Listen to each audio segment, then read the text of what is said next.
Несколько лет назад Мирнинский горно-обогатительный комбинат внедрил в схему отработки месторождения водораздельные галечники сортировочный комплекс КСА-150.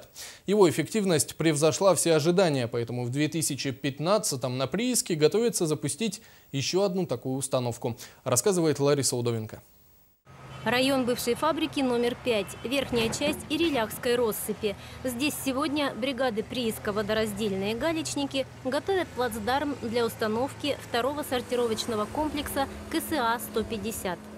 Отсыпка тела рудного склада, это подготовка илоотстойников, это, соответственно, вскрышные работы. Часть этих горных работ уже в корректировку была предусмотрена на 4-й квартал. Соответственно, у нас на сегодняшний день значительное увеличение объемов горных работ по прииску ВГ. Это именно связанных с началом эксплуатации установки КСА номер 2. Первый сортировочный комплекс отработал на месторождении ВГ несколько сезонов и доказал свою высокую экономическую эффективность.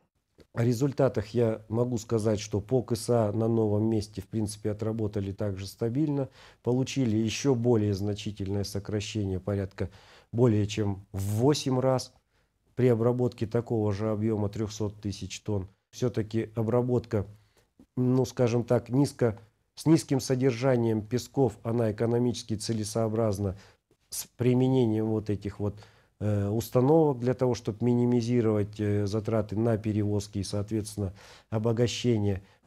Новый сортировочный комплекс будет доставлен зимникам в феврале. В мае КСА номер 2 пройдет тестирование, и в июле уже начнется его промышленная эксплуатация.